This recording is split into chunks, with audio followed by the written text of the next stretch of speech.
vou falar sobre o nosso patrocinador oficial, a METS, que trabalha com o desenvolvimento de soluções em EHS e facilitações de aprendizagem para a segurança do trabalho. O portfólio da METS é super completo. Contém treinamentos em company, workshops, palestras personalizadas, além de diagnósticos de cultura de segurança, que permeiam toda a parte estratégica. Então vale a pena você visitar o site da METS e conhecer esse portfólio super completo. Tenho certeza que lá você vai encontrar a solução ideal para alguma necessidade sua do dia a dia. Sejam todos muito bem-vindos e bem-vindas a mais um episódio do Fala Segura, o podcast que dá voz a quem faz a segurança no dia a dia. Eu sou a Adriana Ferreira e aqui comigo hoje Gi Calef. E aí, Gi, tudo bom? Tudo ótimo, e com vocês? Gente, estamos na expectativa para mais esse episódio, né, Gi? Pessoa incrível que nós vamos entrevistar, animadíssima. Uma convidada muito especial para falar de um tema que eu particularmente gosto muito. Esse acho que eu tenho um carinho muito especial, mas com certeza, tenho certeza que você aí do outro lado também vai aproveitar muito. Vamos falar sobre cultura de segurança e transformação cultural. E, sem mais delongas, vamos apresentar a nossa convidada de hoje, Letícia Aracaki. Lê, seja muito bem-vinda. Obrigada, Adri. Obrigada, Gi. Muito Prazer bom ter enorme. você aqui. Prazer Que bom enorme. que você aceitou o nosso convite. A gente está bem feliz com a tua presença hoje aqui e ansiosa para essa conversa, para esse bate-papo. Mas antes de começar, a gente quer que você se apresente aí para quem está assistindo a gente. E a nossa pergunta é: quem é você nesse mundão? Então, Eu estava aqui pensando, né, em que palavra, em como trazer essa resposta de quem sou eu nesse mundão. Tenho vários vieses para trazer essa resposta, mas pensei em uma justamente para o dia de hoje. Eu acredito, eu sinto que eu sou um ser humano, que eu encontrei o amor. A gente vai chorar na primeira. Já vai começar assim. É isso, Lê? E eu ando por esse mundo de várias formas, encontrando ferramentas e caminhos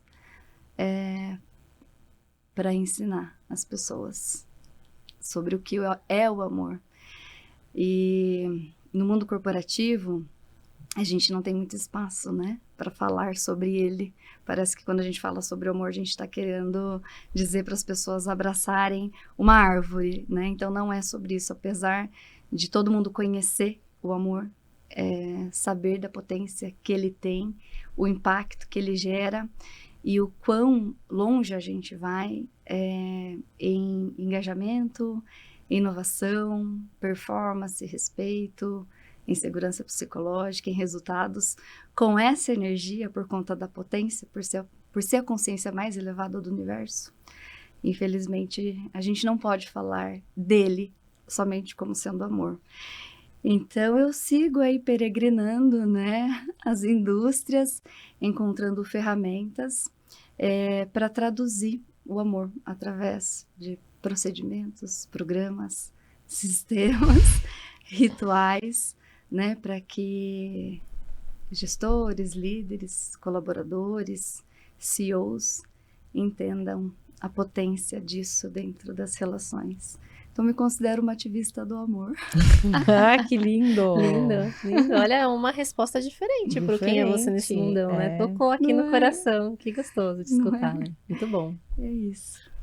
Você hoje está como consultora, quer falar um pouquinho de você, do que você está fazendo, né, no propósito de espalhar amor de várias formas? Como é que você tem feito isso? Sim, como pessoa, né, eu sou casada, tenho 7 anos, eu tenho 4 filhos, o João Miguel de 7 anos, a Ana Laura de 6 anos, o Vicente de 3 anos e a Alice de 2 anos. Que delícia, que turminha boa, hein?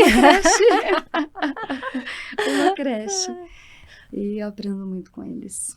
E como profissional, eu comecei em RH, né, minha carreira em 2009, com treinamento e desenvolvimento e educação corporativa. Tive a oportunidade de atuar nessa área até o ano de 2015, Nessa época eu já estava lecionando também para ensino superior. Sempre tive essa paixão, né, por estudar muito e entregar muito e ensinar aquilo que eu estava vivenciando e aprendendo. Por isso essa questão acadêmica ela veio muito cedo para mim também. E aí, na faculdade eu conheci um aluno, que ele era consultor da Natura. E ele falou: professora, você tem que abrir uma consultoria. E aí, na época, eu já trabalhava em uma consultoria como seletista e dava aula à noite. Eu falei: eu não quero, tô bem, né? Bem assim, financeiramente. Ele me provocou tanto, me falando sobre o mundo de consultor, que eu acabei pedindo demissão e fui abrir a consultoria. Abri no ano de 2016 e estamos aí até hoje. Né? Na época, eu abri ela com foco para desenvolvimento de cultura organizacional, com foco em liderança. Aí acabou não dando certo, a gente desfez a sociedade, e aí as empresas que acabaram entrando em contato comigo e acabaram aceitando aquilo que eu tinha a oferecer na época, eram indústrias. Né? Não eram empresas de tecnologia, não eram comércios, eram indústrias. E as áreas que acabaram entrando em contato comigo eram as áreas de saúde e segurança, por conta das palestras, porque eu comecei a palestrar muito cedo também. Então, eu vim da área de treinamento, mas as palestras sempre foram o carro-chefe, né? Palestra para a CIPAT. Então, tem gente assim que não gosta muito, né, desse evento corporativo que é a CIPAT, mas eu tenho paixão e eu tenho muita gratidão, porque foi por conta da CIPAT, né, esse evento que me abriu portas para eu entender esse meu público e para eu me desenvolver como profissional. Porque quando eu cheguei como palestrante em CIPAT, eu não entendia nada sobre segurança e nem sobre cultura de segurança. Então, sou muito grata às indústrias, elas que me formaram. Que incrível. Olha só o poder da CIPAT. Não é? Para os dois lados, Eu também né? acho bem poderoso, né? Porque agora eu Acho. tenho peregrinado nesse caminho e é também uma porta incrível para mim. Lê, mas não é sobre mim, é sobre você. Você demonstra uma capacidade, assim, uma flexibilidade cognitiva muito grande, atendendo indústrias e segmentos bastante distintos. Como é que você desenvolveu essa habilidade ao longo da sua jornada? Foi na jornada. Nem sempre foi assim. Né? Primeiro, assim, por questão de idade, né? Quando a gente é mais nova, a gente tem a formação acadêmica e a gente acha que a formação acadêmica vai dar base para a gente mudar a empresa como um todo, né? Uma empresa que já está aí há 30 anos, 40 anos no mercado. A gente tem essa vaidade ou ilusão, não sei, né? E a gente ali é recém-formado, né? Com as especializações, cheio de vontade de fazer mudança. Então, assim, quando eu abri a consultoria e comecei a me especializar, eu fui buscar muitas especializações. Então, nessa época, eu achava que essas especializações, elas já iam me dar base para mudar as pessoas, os líderes, a empresa como um todo. Então, assim, eu fiz muita birra já no mundo corporativo. Eu bati muito pé. Conheço muito bem esse comportamento. Já dei muito de frente, já chorei muito, já quebrei a cara, porque assim, eu ia com o coração e com a vontade, né, acreditando que as coisas iam dar certo como a gente aprendia em sala de aula. E na prática, sempre foi tudo muito diferente, né? O que a gente vendia enquanto produto era uma coisa, o que o cliente comprava e entendia que ele comprou era outra, e na prática, quando a gente estava entregando, era uma outra, era um outro produto, né? Então, alinhar essas expectativas no meio do caminho para se gerar esse senso de realização e entrega do projeto e resultado, sempre foi muito desafiador. Então, acho que o que ajudou eu a desenvolver essa flexibilidade cognitiva foi a jornada, foi o tempo, né? Foi atendendo mesmo os clientes e vários clientes e vários segmentos para entender que cada empresa tem a sua cultura única. Não adianta a gente fazer Ctrl+C, Ctrl+V, né? E aí acho que eu fui aprendendo como diz o meu amigo, né? Calibrar a bússola. Né? Tá indo certo, tá indo errado. Então, a todo momento, nos projetos, eu vou calibrando a bússola, né? Para ir equalizando a expectativa também né? Então, equalizando a expectativa, eu acho que é um lugar legal para entender o que o cliente quer e também eu não me desanimar no projeto, né? E para calibrar essa velocidade. Não puxar muito, porque às vezes não dá para puxar, porque precisa ficar um pouco mais. Ou às vezes puxar muito, porque é isso que o cliente precisa, né? Então é sentir, vai calibrando a bússola e vai entendendo a necessidade do momento. Mas um outro ponto, assim, pensando em flexibilidade cognitiva ainda, é a experiência, mas busquei muito autoconhecimento também, né? Acho que querer mudar a empresa me fez querer mudar a mim mesma também, né? Esse lugar, né, de se conhecer, de se transformar. Eu dei mergulhos potentes para eu entender que não é sobre querer mudar ninguém e querer mudar Ninguém nenhuma leva empresa. o outro a lugares que ainda não chegou. Exatamente. E as crianças, né? Porque cada criança, os filhos, né? A maternidade, A né? maternidade. O casamento, né? Acho que o casamento, ele traz essa necessidade da gente entender que o outro é um outro e não é a gente, né? Um espelhado, né? É. E as crianças, né? A gente ama tanto esses bichinhos e quando a gente vê que eles não são iguais e que são diferentes, você fala assim, meu Deus, o que eu faço agora? Né? A mesma educação e você é a mesma mãe, é o mesmo ser humano e de repente você tem que ser diferente Abordagens diferentes. por diversas vezes em questão de segundos. Então, em 3 segundos, você tem que performar de diversas formas. Então, acho que os filhos e o casamento me ajudam muito a entender os clientes também. Legal, Lê. E assim, dá para entender na tua fala que a jornada, aproveitar a jornada é fundamental, né? Porque às vezes a gente se preocupa tanto onde a gente vai chegar, onde a gente quer chegar, ou a atingir a expectativa do cliente, mas existe um caminho que às vezes é meio árduo, mas é necessário passar por ele para a gente conseguir entregar o melhor lá na ponta, né? E como que você acha que, ou como que você faz aí na tua vivência, para aterrissar um pouco mais essas estratégias, a sua visão para a prática, e aí alinhando essa expectativa com o cliente, né? Então, o cliente tem uma expectativa quando contrata o teu serviço, você tem a sua visão, e aí você tem que pegar um monte de várias coisinhas, né? Vários elementos e aterrissar de uma maneira muito prática. Né? Ainda mais se for, por exemplo, numa Cipatma, como a gente estava falando, né? Dependendo do público que a gente vai tratar, esse aterrissar a informação de uma maneira mais prática é fundamental. Né? Então, como que você lida com isso aí no dia a dia? Como é que funciona? Eu acho que a resposta está na pergunta. Eu acho que é falar para eles da prática. Né? Quando eu vejo assim, projeto grande de transformação cultural, né? De o mínimo aí 1 ano e meio de projeto, e aí o cliente, ele já quer visualizar as pequenas ações acontecendo. Então, às vezes a gente tem um plano, né, de curto, médio e longo prazo, o que eu sinto, né, o cliente, ele já quer começar a sentir pequenas ações concretas, né, não precisa ser a mudança e o indicador, até porque cultura tem indicador, né, mas muitas vezes a gente vai começar a pegar ainda o qualitativo, né, e como que eu sento ali numa mesa, né, de presidência e falar que o resultado que eu consegui foi qualitativo, né?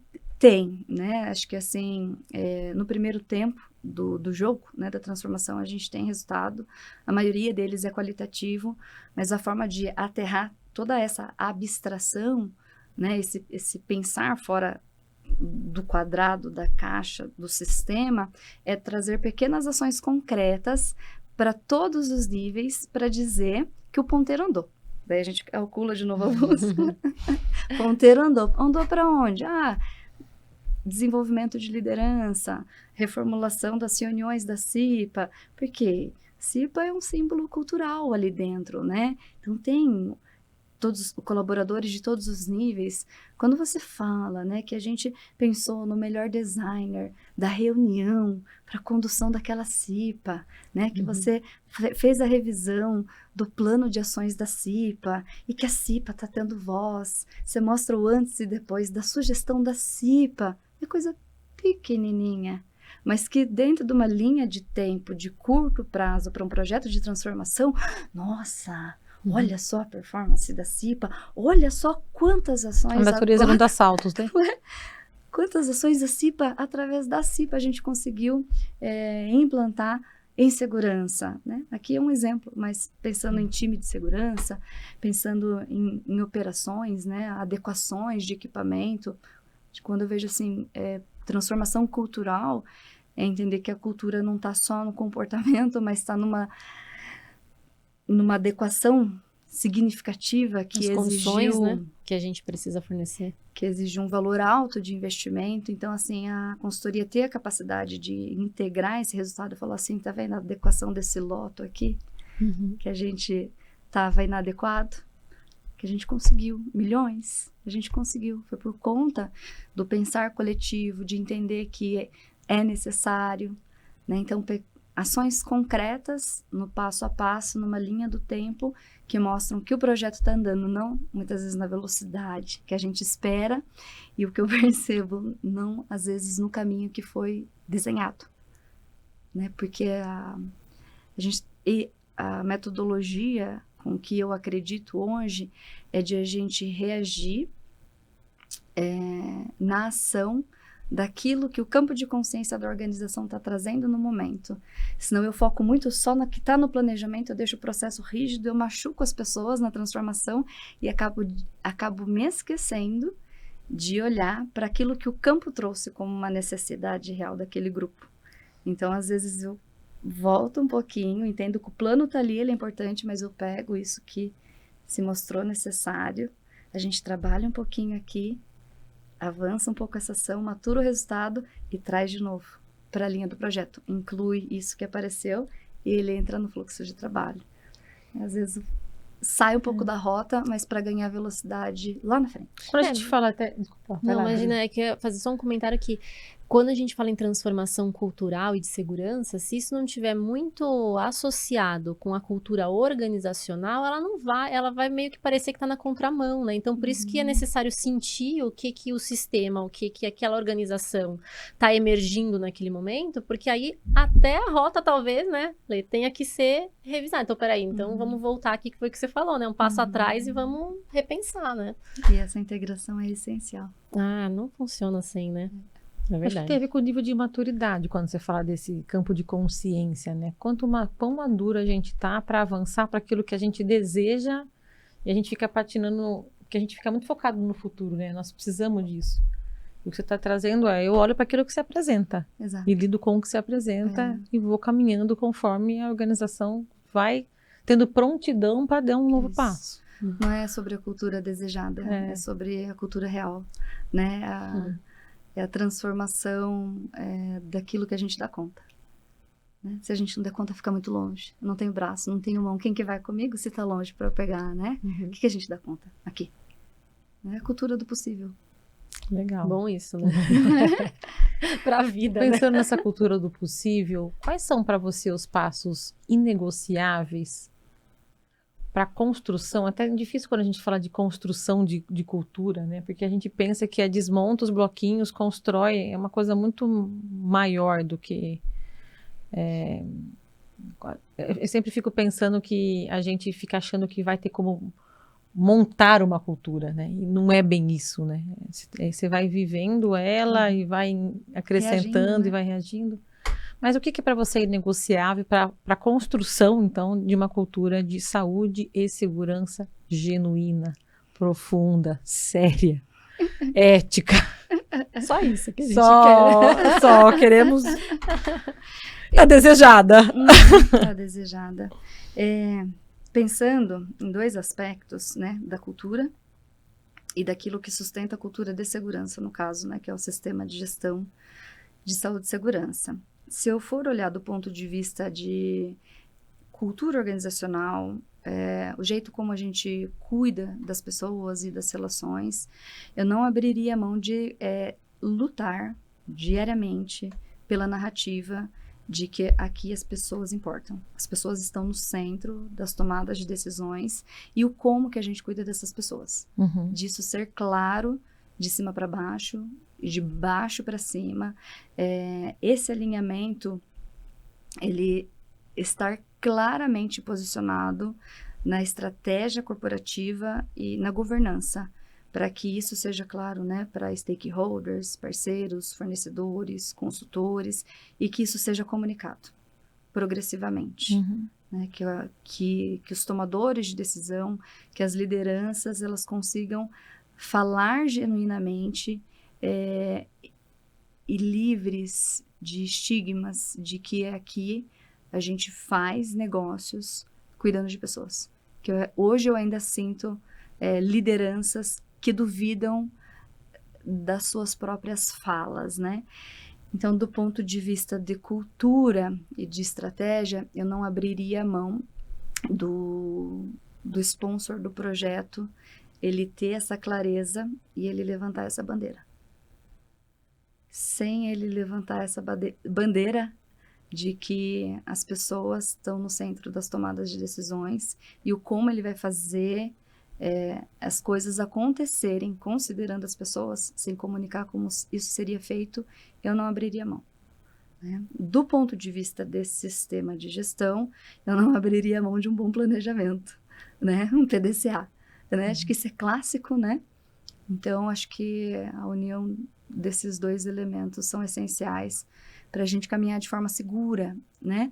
Não que eu não tenha feito projetos, até fiz um post do Marcelo, da Xi, Marcelo Cardoso, a Gi, compartilhou comigo mês passado um texto do Marcelo Cardoso, da consultoria Xi, falando que ele não acredita mais que a mudança que existe nas empresas, um poder de transformar a sociedade. Ele não acredita mais. Esteja né? mais na mão das organizações, esse impacto Positivo, que a gente precisa no né? mundo, né? Que venha das organizações, assim. Aí eu li aquilo e mandei para ler e falei, ressoou aqui, como é que chega aí? Que o Marcelo, no texto, ele falava assim, que ele tem projetos tão genuínos e ele coloca tanto o corpo e alma dele nesses projetos, porque ele acredita na potência do corporativo para mudar a sociedade. É uma força gigante, de fato. Com certeza. A gente também acredita, né? Aí ele falou que não acredita mais, porque em uma canetada, o presidente vai lá e acaba com o projeto. Né? Então, assim, poxa, o quanto que a gente... entrega, tanto... Né? E ele não acredita mais. Aí, essa semana, ele postou um outro texto ainda sobre isso, falando que hoje ele aprendeu a andar nas frestas. Nas frestas. Nos buraquinhos, né? Nos espacinhos. Infiltrando, permeando, né? E entendendo o DNA desse negócio. Eu não abriria mão de a governança estabelecer as pessoas no centro das tomadas de decisões. Mas eu sei que essa não é a realidade hoje, quando a gente fala de negócios. Então, eu aprendi, né, a andar nas frestas. Desde que eu tenho consultoria, eu ando nas frestas. Muitos projetos, se não a maioria, nunca foi de cima para baixo. Sempre foi de baixo para cima. Eu entrei em portas que nem eu imaginaria. Às vezes eu entrei por janelas, só para conseguir adentrar no DNA, entender a cultura e ir propondo os movimentos necessários que não gerassem reações negativas para aquele grupo, para que tivesse aceitação, né, para que essa organização não entendesse o cuidado como um vírus e atacasse. Né? Então, fui caminhando, né, trabalhando a aprendizagem, a cultura nas frestas, até chegar o momento de sentar na cadeira do conselho e apresentar os resultados. Que legal. Né? E aí eles entenderem, vamos caminhar na construção, então, de tornar isso um valor? Como que a gente faz? E aí a estratégia estava desenhada, né? Então, é isso. Eu penso que até o que eu estava pensando em perguntar agora, você já trouxe até um pouco na tua fala, que a respeito das barreiras, né? Porque quando a gente fala de transformação cultural, alta liderança, passa por um momento em que você tem que ser muito assertivo na sensibilização ali, né? Quando a gente fala as decisões focadas, né, com as pessoas no centro, a gente sabe que hoje isso não é a realidade. Então, mas como que a gente vai superando essas barreiras e criando os mecanismos ali para que a gente seja influenciador. Isso. Permeável Isso, nessas permeável. frases. E vai entrando nas frestinhas, como você foi falando. Mas, É. Lê, que outras barreiras surgem ao longo desse processo de uma transformação cultural? O que você mais vê aí na sua experiência lidando com as indústrias que te formaram? Quais são talvez as top 3 ou top 5 aí, barreiras? E como que você articulou, como que você superou para não desengajar? Porque até o que a gente estava falando no post do colega, tem uma hora que você fala, pô, se numa canetada tudo cai por terra, você fica meio desanimado e o risco é de você falar, quer saber? Eu vou fazer outra coisa da vida que eu não quero mais trabalhar. E a gente que trabalha com isso tem isso muito como um propósito, é genuíno nosso. No final das contas, A gente não consegue desistir. eu digo pra mim, eu já tentei desistir, não consegui. A vida traz de volta. Ai, cara. Mas conta um pouco mais, Lê, dessas outras barreiras que podem surgir, como superar. Só vou dar um passo antes. As frestas, para quem está em cultura de segurança ou cultura organizacional, quando a gente integra o processo, né? As frestas é o sistema. Fala assim, é estar dentro do sistema literalmente. E o que é o sistema? É entender o sistema. É entender a sistemática daquela empresa, como que ela joga o jogo. Se ela já tem sistemas mais robustos, sistema de gestão mesmo, né? Ela já tem um padrão de qualidade para sistemática, é só cair para dentro. Infiltra nessa sistemática que já existe, não tenta mudar muito. Só vai adequando até esses sistemas conversarem. Porque tudo que eles precisam já está dentro desses sistemas. Só está faltando ali integração de comunicação, integração de propósito, estratégia, relacionamentos. Então, quando você entende a sistemática, principalmente empresa que tem um sistema de qualidade, você fala assim, a receita está aqui. Então, como que eu vou entendendo esses sistemas que se conversam? Eu vou amarrando essas pontas sistemáticas de processos, de indicadores e de gestores.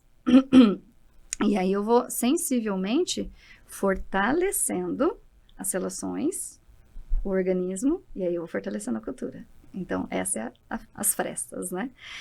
E as barreiras que eu encontrei, a primeira é desse sistema quebrado. Principalmente quando a gente fala de cultura de segurança, o gestor, o engenheiro, ele não entender que ele precisa de uma sistemática. Ele querer fazer um programa aqui, um indicador aqui, uma iniciativa aqui, um projeto aqui, uma ativação conectado. aqui. Então, o sistema dele está quebrado. E aí, a primeira barreira é essa, a gente entrar com o projeto e encontrar um nível de maturidade do sistema de gestão de saúde e segurança muito patológico. E aí começar primeiro a trabalhar essa estrutura de trazer mais maturidade para esse sistema de gestão, mais visibilidade, para que não só a área de saúde e segurança entenda o que é um sistema de gestão de saúde e segurança, mas que, acima de tudo, a organização ela comece a vivenciar, né? Então, para mim, quando uma empresa, né, de nome, com posicionamento financeiro bom, com um time bom e com um gestor bom, vem com uma proposta de projeto de transformação, ele me ilude. Eu falo, nossa, vai ser um projeto bonito, lindo, vamos fechar contrato, fechamos contrato. Né? E isso foi algo que eu até incorporei na consultoria antes de fechar os contratos, que é aplicar o protocolo no sistema de gestão. Então, eu não entro sem saber o sistema de gestão. Que legal. Porque senão eu perco muito tempo na adequação e eu não consigo trabalhar a cultura. Então, a primeira barreira é fazer o próprio gestor da área, gestor do projeto, entender o sistema de gestão dele, a performance, rodar o PDCA ali e comunicar isso para a organização. Quando o sistema está quebrado, isso é muito difícil, porque a empresa contratou um projeto de cultura, prevendo fortalecer cultura, comportamento, políticas internas, rituais, símbolos culturais, aquela questão mais genuína, a narrativa, a história do herói ali, né? Aí você entra, você quer ativar essa cultura, né? Você quer celebrar, mas aí não dá. Você dá um tiro no pé se você fizer isso, porque o cara não te dá, né? A área e o sistema não te dá essa condição, porque o procedimento está desatualizado, a máquina ela está inadequada, eu não tenho indicadores que represente esse caminho que eu quero chegar, os padrões de desempenho eles não estão formalizados. Então, essa é a primeira barreira que eu vejo. A segunda é a performance do próprio time. Tá. Performance do time. Do time de Como saúde e barreira. segurança. Do time de... O que eu vejo hoje, assim, é uma área de saúde e segurança em que a segurança está aqui, a saúde está aqui, o bem-estar está aqui. Então, assim, A desconexão. ter mais conexão, porque a gente está falando, se eu olhar de um ponto de vista mais estratégico, eu estou falando de um único indicador.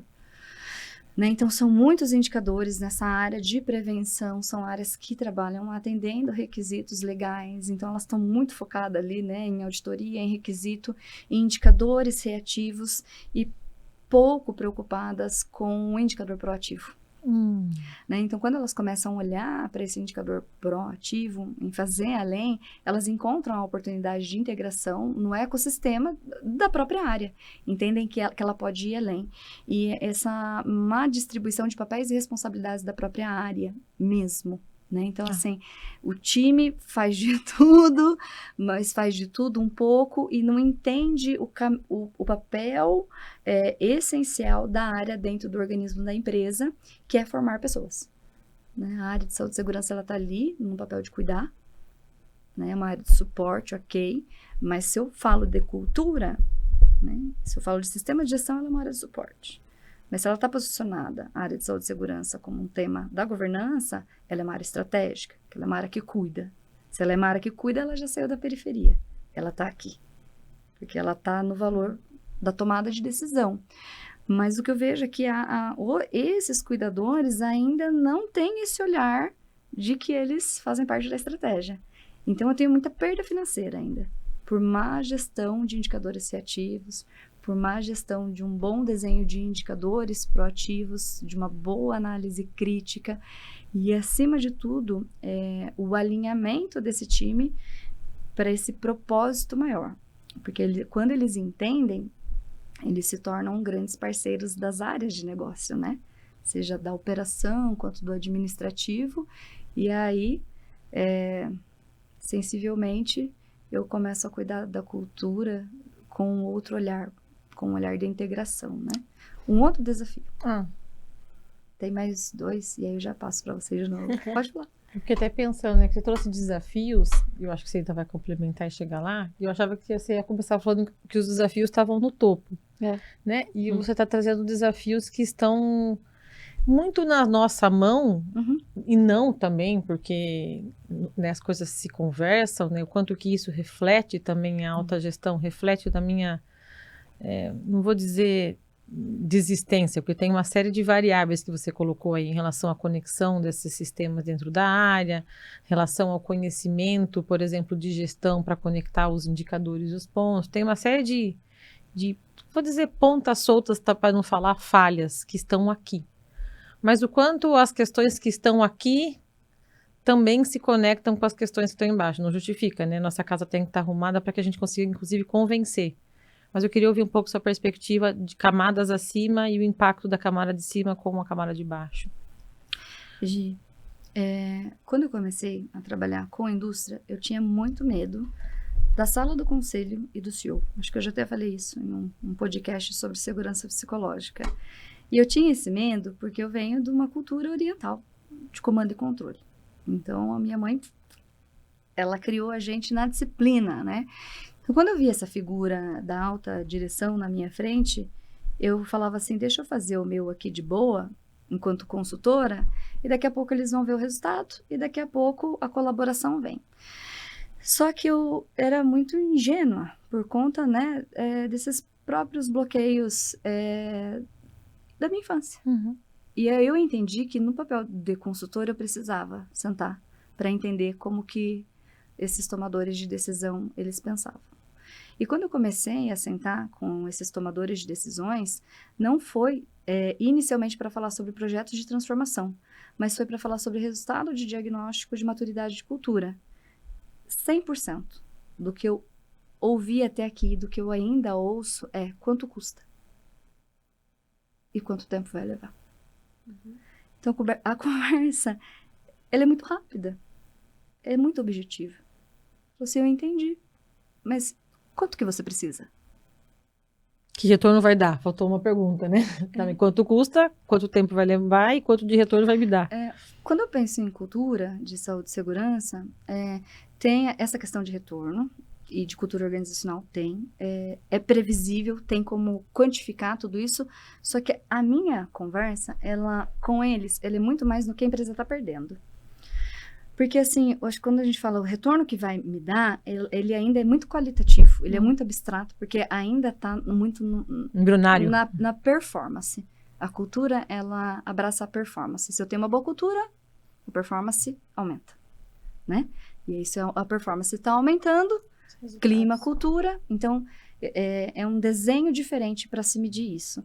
Mas quando eu estou nessa oportunidade, eu falo assim, vamos falar um pouquinho das multas que a gente pode ter por esses equipamentos não estarem adequados? Vamos falar um pouquinho quanto que a gente está perdendo com esses atestados? Então, nós estamos falando de mitigação de danos. Você mostra o tamanho do buraco e como é que a gente pode mitigar o rombo que a gente pode ter como organização. Exatamente. Vamos falar do impacto na imagem quando a gente mata um colaborador? Vamos falar um pouquinho da quantidade dos seus passivos trabalhistas? Vamos falar um pouquinho dessas pessoas que não vão retornar mais trabalhar, porque elas não têm mais condição. Quanto que a gente tá pagando? Chama a atenção dele, né? Aí você consegue capturar a atenção dele, porque é o que esses caras falam, né? É o que eles lidam no dia a dia. Né? E sabe o que eu ouço? Eu não sabia que eu estava tendo esse prejuízo. Então, quando eu falo para vocês dessa questão do gestor do projeto, da performance do time de saúde e segurança, dessa análise crítica, não é só querer movimentar a cultura e cuidar só do procedimento e posicionar um programa, mas, gente, o arroz e o feijão está sendo feito. Estou tendo uma análise crítica da quantidade de dinheiro que eu estou perdendo pela má eficiência da minha sistemática. Né? É isso. E a outra barreira é essa falta de integração da área de saúde e segurança com o RH. Porque o RH, a área de gente e gestão, né? O próprio nome já diz. Gente, eles são os estrategistas de gente. Eles que fazem o designer de gente. Desenvolvem competências, formam, avaliam, cuidam da carreira. E se eu falo em cultura de segurança, em cuidado, existe um abismo entre essas duas áreas, né? Então, se eu não tenho, se eu não formo a área de gente e gestão a entender o que é um sistema de gestão de saúde e segurança, eu já perdi esse jogo. Eu vou ter um sistema totalmente calculista.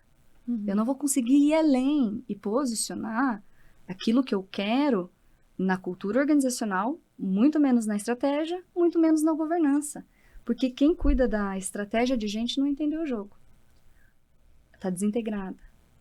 Então, a partir do momento que eu consigo essa integração, não só com RH, né, mas com todas as áreas, mas principalmente com RH, porque ela tem um mapeamento de desenvolvimento de competências,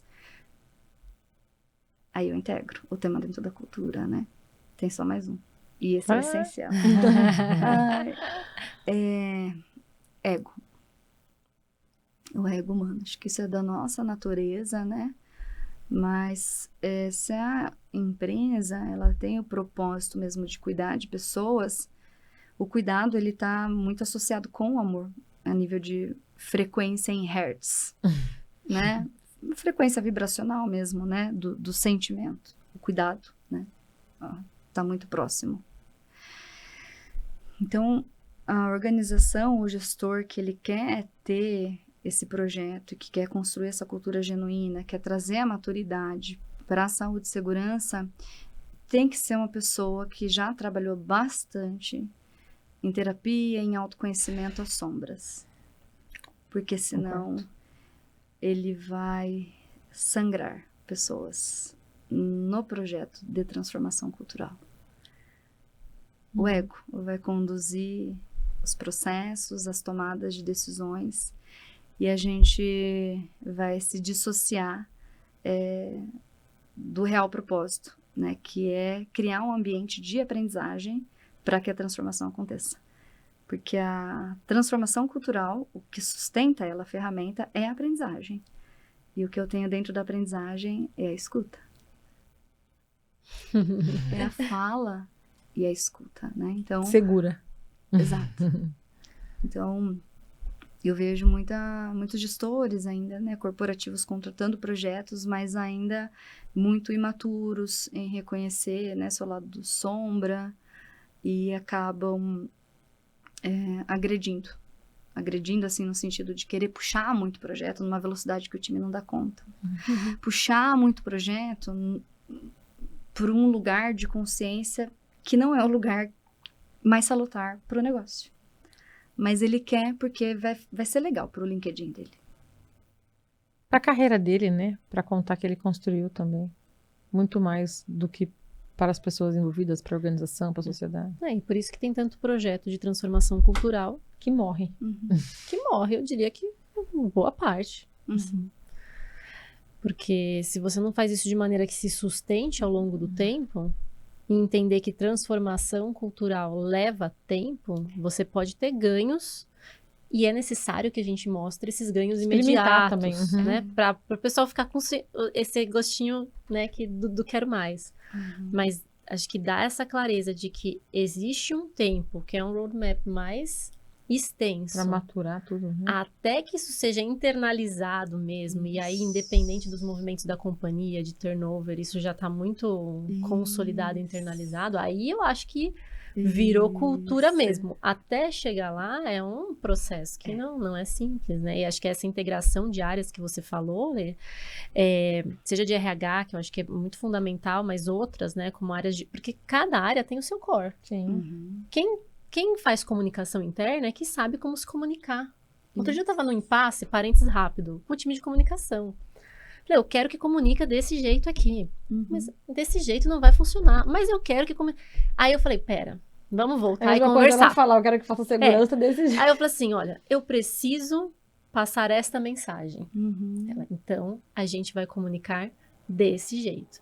Eles são os especialistas em comunicar, eu sou especialista em segurança, então cada área tem a sua especialidade. Então, essa integração para uma transformação cultural de segurança, saúde, está integrada, né, com a empresa, acho que é aí que as coisas vão, essa engrenagem vai conectando e girando, né? E assim é que a gente vai, é nesses conflitos que a gente se desenvolve. É quando, né, eu tenho esse atrito com as áreas, é que a gente está aprendendo, que a gente está ensinando. Então, eu preciso ter o atrito, porque aí eu vou ensinando essa pessoa a entender, eu vou educando, a gente vai aprendendo junto, né? E quando eu crio essa relação de confiança com esses gestores e com essas áreas, eles vêm mais fácil. Eles acompanham o movimento. Eu não sei o seu ponto de vista, mas essa área de saúde e segurança, tudo que a gente comunica é muito delicado. Então, eles confiam nesse próximo passo que a gente quer dar enquanto comunicação. Porque eu vejo a comunicação, ela sempre brifando muito. Mas vocês já verificaram isso? Já verificaram aquilo? O impacto disso, né? Então, existem muitas preocupações. Então, essa relação de confiança faz com que eles falam, eu tô confiando nesse próximo passo da sua área, né? Fica mais flexível. O campo, né, de manejo, de relacionamento, ele amplia aqui. Mais favorável, né? Legal. Lê, na sua experiência, qual que é o pulo do gato para sair de uma cultura normativa, ainda agora com essas, né, questão da NR1, essas normas todas, mas sempre existiram também, né? para uma cultura de cuidado, que as pessoas realmente sejam valorizadas, para além das normas? Assim, o que é para você a chave que vira? Pulo do gato? O pulo do gato. Não encontrei ainda. Não é possível. Nossa, Tem que Lê, entrega o como pulo do assim? gato, tem que ter, Lê, não é possível. Eu acho que... Falei, né, que eu sou uma peregrina aí, que eu fico andando, Eu me coloco como procurando, peregrina também. procurando aí empresas que já tenham feito um bom trabalho, fico trocando ferramentas, olhando os resultados.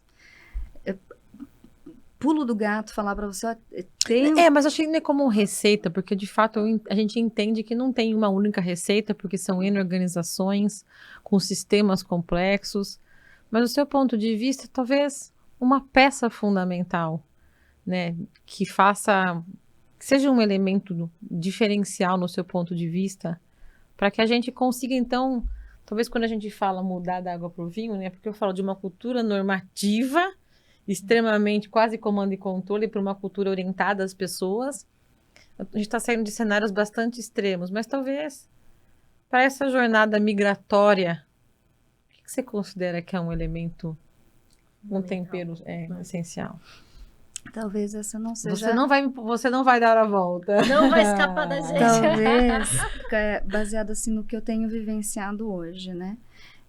Não seja essa resposta que eu gostaria... Talvez não seja a resposta que vocês gostariam de ouvir. Não tem resposta que a gente gostaria de ouvir a sua resposta. E talvez não seja a resposta que eu mesma gostaria de me dar. Mas é um caminho que trouxe conforto para o meu coração. E eu, enquanto consultora, eu parei de correr para lá e para cá igual uma louca. De querer ficar... Teve um momento da minha trajetória em que eu falei assim, eu tô falando e às vezes eu tenho a sensação de que eu tô até gritando, mas ninguém tá me ouvindo. Quem nunca? Não, parece que tudo isso não faz sentido pro meu usuário. E aí eu me frustrei.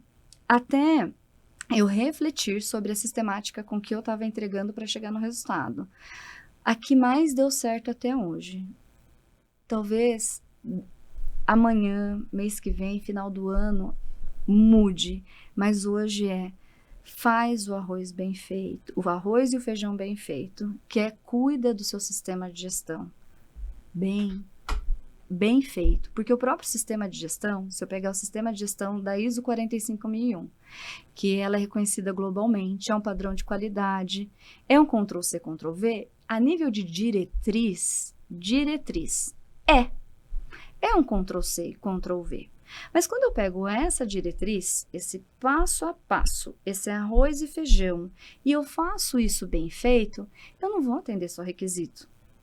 Porque as diretrizes da ISO 45001 não é só sobre requisitos legais. É sobre você ter um bom planejamento estratégico, uma estratégia, é sobre você ter políticas definidas, a narrativa, é sobre você ter um bom orçamento para alçar esse voo, é sobre você ter um bom plano de execução, áreas interessadas que vão vir com você nessa execução, dentro dessa execução, eu tenho os programas, eu tenho os procedimentos, e programas não só para atender requisitos legais, mas eu tenho também os programas proativos, eu tenho os programas genuínos, eu tenho os programas relacionais, está tudo isso em execução.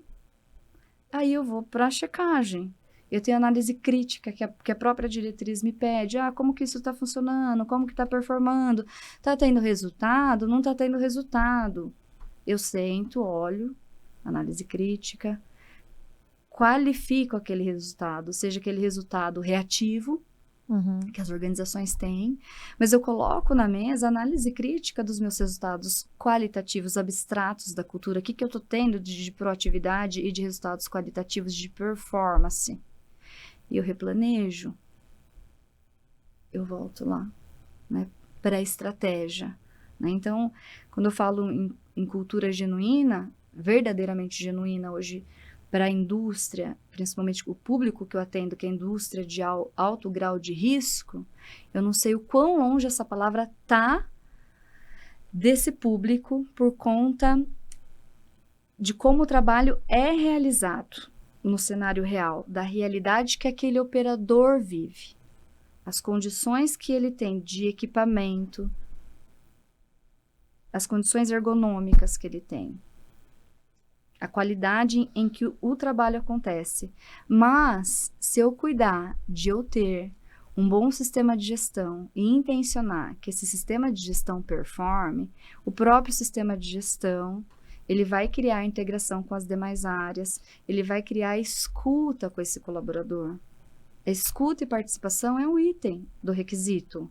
Então, eu estou atendendo bem esse requisito, então não é algo que eu fujo, não é algo que eu estou falando assim, Alice, no País das Maravilhas, não é algo que eu saí da caixa. Eu não abstraí a ponto de falar que eu sou uma humanista, ativista, e estou falando de amor e eu quero mudar a cultura da empresa. Não, estamos aqui falando da ISO 45001, de um sistema de reconhecimento global, de um padrão, de diretrizes, quando bem implementado, traz resultados.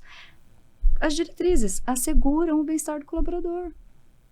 Eu tenho lá dentro da ISO 45001, em execução, a NR começa, as NRs. A primeira é 1. Eu vou ter que fazer bem-estar. Eu vou ter que ter o PGR, eu vou ter que ter o PCMSO. Então, se eu estou cumprindo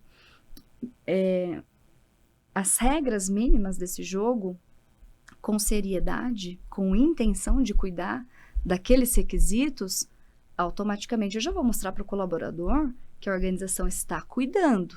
Não, talvez, da forma genuína como a gente queira. Mas, olha, ela cumpre com a lei. E hoje em dia, no Brasil, só para cumprir com a lei, a organização tem que fazer um movimento interno grande, porque não é todas que cumprem. Então, que conseguem dar conta de cumprir também, né? Tem tudo isso. Exatamente. E fazer a área de saúde e segurança, fazer com toda a organização entenda a importância da sistemática. E aí eu integro os processos.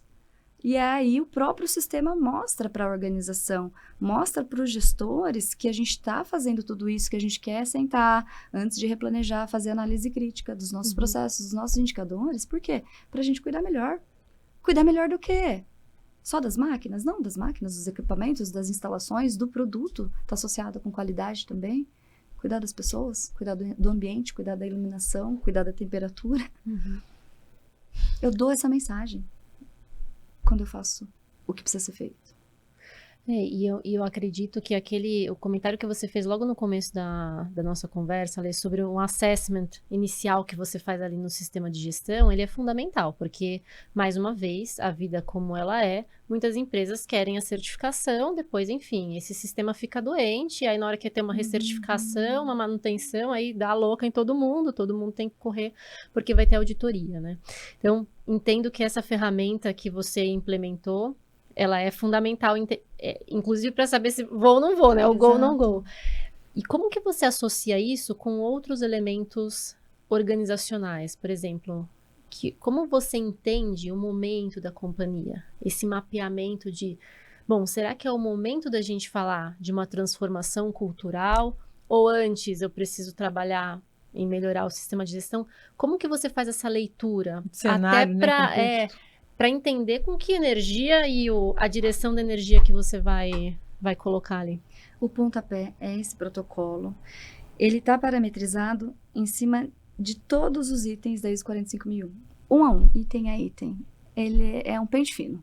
Então, eu vou qualificando todas essas informações, item a item da ISO 45001, e aquelas partes das diretrizes da ISO 45001 que não é normativa e que está mais associado com estratégia e ações qualitativas, é onde eu entendo a maturidade com que a organização está fazendo esse papel também. Não só a maturidade e a seriedade do requisito. Quando eu olho só para o item 6, para os requisitos, se não está fazendo, então, assim, eu não preciso nem de um diagnóstico de cultura de segurança. Não precisa de entrevista individual, não precisa de grupo focal, não precisa de aplicar link quantitativo para entender como as pessoas percebem a cultura de segurança, não. Se o item 6 já está disfuncional, é porque o jogo não está acontecendo no cenário real. É porque o procedimento já está disfuncional, eu não tenho um indicador que acompanhe isso, eu não tenho uma pessoa que cuide disso na prática, né? Os demais itens da norma, eles são voltados à estratégia, à liderança, a pessoas e Você a vai pegar tudo ali, performance. né? Eu pego tudo ali. Então, quando eu olho para a estratégia, se eu não tenho uma estratégia definida, isso não está na governança, não está na cultura. Se eu não tenho a política, não está claro. A narrativa não está desenhada. Se a liderança não tem um plano de desenvolvimento para a liderança, seja para performar em cultura de segurança ou uma matriz clara para desenvolver gestores e líderes em todos os níveis, uma organização que se preocupa com o desenvolvimento de liderança, essa organização não está tão preocupada assim com o resultado. De forma qualitativa, né, com a lucratividade. Está mais preocupada em produzir do que fazer isso de uma forma que seja bom para todos. Então, o próprio resultado dessa leitura faz com que eu entenda que empresa é essa. Porque quando eu pego o item de liderança, o item de estratégia, eu vou ter que bater na porta do RH. Eu vou ter que bater na porta da comunicação. Comunicação progressiva, comunicação. Como que eu comunico? Eu vou ter que ir lá, como que eu estou comunicando? Qual que é a minha matriz de treinamento? Qual que é a matriz de competência? A parte de requisitos legais? Eu vou ter que ir lá no jurídico. Então, quando eu começo, a aplicação desse protocolo é baseado na própria documentação que a empresa encaminha, a gente vai avaliando a documentação, mas vai conversando com o dono dessa área. Então, a gente consegue entender o que é só procedimento ali e o que realmente está sendo vivenciado. Então, tem um raio-x ali da cultura. E após esse raio-x, entender para onde a cultura vai, não sou eu quem vai dizer. Então, eu trago esse pontapé inicial. Estamos assim. O próximo passo, qual será? Eu tenho uma linha mestre, como todo consultor tem, baseada em experiência e informação acadêmica. Ó, se a gente for por aqui, a gente vai ganhar velocidade, vai ter uns resultados mais palpáveis, mas não é sobre a cultura que eu quero. É sobre a cultura deles. É o que vocês querem? O que vocês vão dar conta? Então, eu entro com um trabalho de autodiagnóstico, onde eu coloco as pessoas para olharem para esse material, conversarem sobre esse material, buscarem mais informações dentro desse organismo, que são eles, porque só a leitura de documento e essas conversas individuais, ela não é a cultura real. Ela é um reflexo só, né? Então, quando os grupos começam a conversar sobre isso que a gente levantou, sobre isso que emergiu, eles sabem qual é o próximo passo. Não sou eu que sei. Emerge ali, né? Eles sabem. Então, o meu trabalho não é fazer plano de ação. O meu trabalho é facilitar com que eles entendam o que cabe no bolso, né? O que cabe no colo no momento, o que cabe dentro de 6 meses, dentro de 1 ano, 2 anos, o que a gente dá conta. Eu só facilito o desenho do plano estratégico da transformação cultural. E vou guiando através das metodologias ativas de aprendizagem, espaço de fala e escuta, grupos de trabalho, com que essas pessoas trabalhem no plano de ação que eles mesmos desenharam e se comprometeram a executar dentro daquele cronograma. E aí os resultados vêm, porque a proposta não é minha. Né? Foi co-construído, né? Aí todo mundo se vê naquilo. O engajamento é diferente. Estamos chegando no final. Não acredito. Passa muito rápido. Eu queria que você deixasse, a gente pensou aqui, né, em uma pergunta, mas eu quero complementar ela. A primeira é o seu recado para os líderes que estão aí conduzindo, né, liderando processos de segurança. Qual é o primeiro passo prático para conduzir processos de transformação duradouros, consistentes? Então, para a galerinha aí de EHS, de XI. E o segundo, deve ter um monte de clientes te assistindo, os seus fãs, os seus clientes futuros, enfim. O que é que essas organizações e esses C-levels que estão nos assistindo também podem fazer de primeiro passo prático para continuar esse processo, co-construir, né? Então, para os dois públicos, Lê. Para o primeiro, que é o gestor do projeto, ou a liderança, seja a liderança de saúde e segurança, ou qualquer liderança, porque as lideranças cuidam das pessoas, né? Primeiro, curarem de si mesmas, né? Porque se esse líder, ele não está bem com ele mesmo, ele não está curado, ele não está integrado com a sua luz, com a sua sombra, o ego dele não está bem encaixado, dificilmente ele vai conseguir educar o outro genuinamente. Dificilmente ele vai ter paciência com o outro e principalmente com o processo de aprendizagem desse outro, porque o outro é um outro e cada um vai aprender no seu tempo, vai se desenvolver no seu tempo, vai maturar no seu tempo. Então, um líder que não entende sobre desenvolvimento humano, sobre a aprendizagem, sobre como desenvolver outras pessoas, dificilmente ele vai conseguir tocar um projeto de transformação cultural. Dificilmente.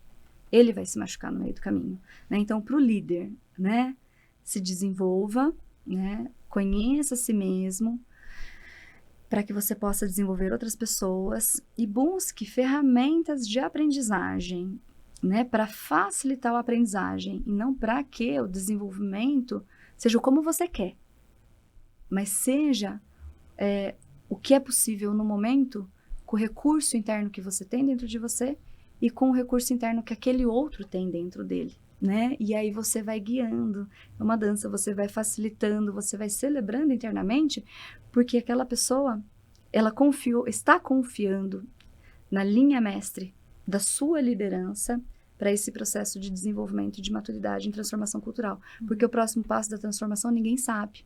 Então, se ele está guiando muito bem, as pessoas estão confiando nele e confiando por conta dessa metodologia e dessa habilidade, dessa competência que ele desenvolveu nele para desenvolver pessoas, as pessoas confiam no processo da transformação, independente do próximo passo. Para o C-Level é a presença, né? Seja o exemplo, esteja presente. Eu estou atendendo uma empresa que inclusive, Gi já esteve nesse cliente e é um CEO. Nossa, olha, dificilmente a gente Fantástico. se vê por aí um CEO como ele. Fantástico. Incrível. Mauro Correia. É um presente realmente poder atuar com o Mauro. Mauro Correia, ele foi o ex-CEO da Carry, da Caoa. Agora ele está ali na HP, Mitsubishi Suzuki. Ele é inspirador. Ele entra em sala de aula com todos os Sério? liderados. Que massa. Cheguei a ter a oportunidade de conduzir um Exato. trabalho lá. É Isso que eu ia maravilhoso. falar. Para você ter ideia, ele anda na fábrica. Ele quer ouvir as pessoas. E ele tem um rito, né? Que é o Café com o CEO, onde ele vai criando grupos, né? Todo mês que ele vai na planta, ele quer um público diferente para conversar sobre como que se diz? As sugestões dos colaboradores frente à oportunidade de desenvolvimento. Se você estivesse no meu lugar, se você fosse o CEO, o que você faria nessa situação? Então, ele vai facilitando conversas, vai construindo esse espaço para que as pessoas de diversos níveis hierárquicos ali com ele tenham a oportunidade de ser o CEO por um dia e falar livremente, livre do medo, confortável, para que ele possa acessar a necessidade do cenário real. Então, para o CEO, né, que ele seja o exemplo para o C-Level, né? Para que eles sejam os exemplos e que para ser esse exemplo, eles precisam entender a necessidade real. E ele só vai entender isso estando com as pessoas. O Mauro Correia, a gente estava fazendo a devolutiva das ondas do projeto de transformação cultural com ele. Foi no começo desse mês. E aí a gente chegou na segunda onda do projeto de transformação cultural, com 3 grupos de trabalho, né? Toda uma estrutura de governança, comitê estratégico, comitê tático, os grupos de trabalho e a consultoria atendendo toda a governança. Mostramos para ele o organograma da governança, a fotinha de todo mundo. Ele falou, que legal, né? Eu falei, Mauro, inclusive, esse grupo de trabalho aqui, ó, de políticas, a gente já está finalizando, porque eles construíram a política de saúde e segurança, a gente vai comunicar e a gente vai abrir um outro grupo de trabalho agora que vai ajudar a gente a olhar para o sistema de gestão. Ele falou, incrível. E os colaboradores? A operação?